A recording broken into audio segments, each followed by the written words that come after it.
these meetings continue to embody the unshakable, enduring support for Ukraine from all over the world.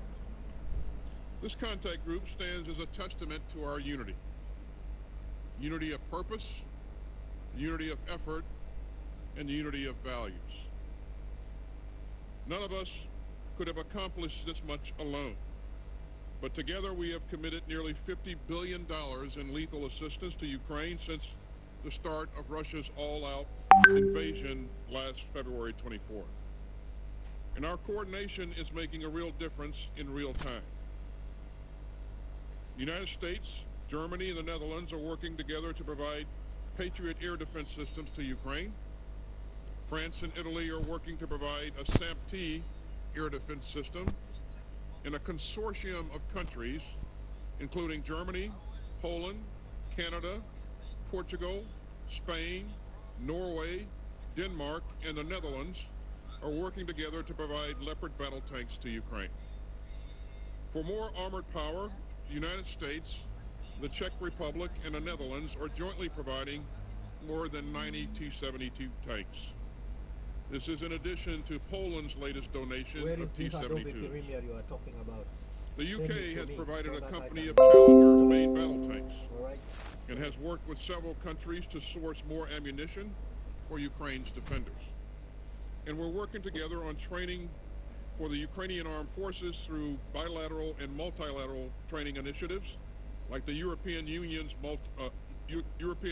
military assistance mission.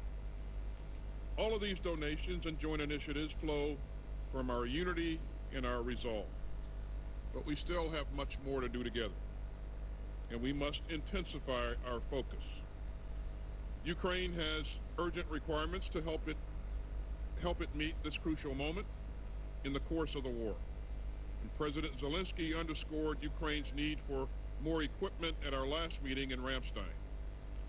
So we're fortunate to be joined again by my good friend, Ukrainian Minister of Defense, Oleksiy Reznikov. And Oleksiy, thanks for your leadership and for joining us again today in person. Let me also welcome Ukraine's Deputy Chief of Defense, Lieutenant General Moishuk.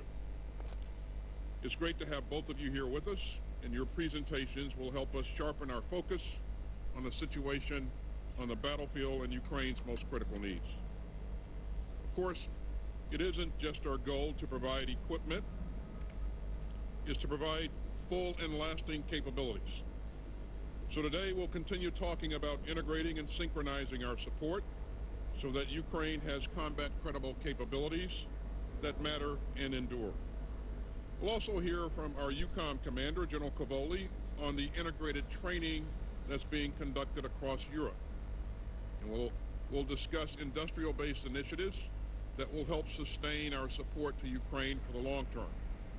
We'll also talk about ongoing accountability for the historic levels of security assistance that we're providing to Ukraine. And Minister Reznikov, let me commend you for your team's cooperation on this. Ukraine is committed to making sure that the equipment we're providing gets to Ukraine's defenders on the front lines. Now, today's meeting comes at a critical time. The Kremlin is still betting that it can wait us out. But 1 year on, we are as united as ever. And that shared resolve. That's the U.S. Secretary of Defense Lloyd Austin speaking there at the start of the NATO meeting. Let's cross live now to our defense correspondent, Jonathan Beale, who's in Brussels for us. Jonathan, Lloyd Austin there was listing the support that's already been extended to Ukraine. But of course, there's much more that needs to be done. We've also heard a warning from NATO Secretary General Jens Stoltenberg saying that Ukraine's military is consuming more ammunition than the West can provide. So what do you think is going to be coming out of this summit today in Brussels? Well, I think Jens Stoltenberg, NATO's head, made clear what he wanted to come out of this meeting, and that is for NATO countries to ramp up their production of things like artillery, ammunition in particular, but artillery shells in particular, because as you say, he says, Ukraine is using those artillery shells at a rate that they are being not produced in NATO countries. In other words, they're finding it hard to match the use in Ukraine. So that production needs to ramp up. It is being ramped up in some countries already, but more needs to be done. I think it's interesting when you look at what Jens Stoltenberg and what Lloyd Austin just said, the US Defense Secretary. They're both using the word urgency.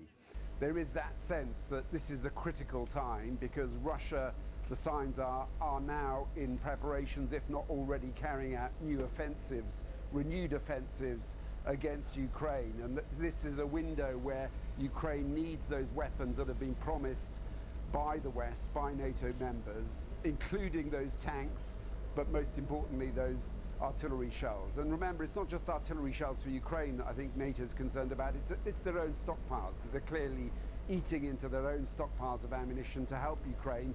They need to be replaced too. So that is the number one message we're getting from this conference, that NATO countries have got to meet this challenge, and to meet that challenge they've got to ramp up production of ammunition in particular.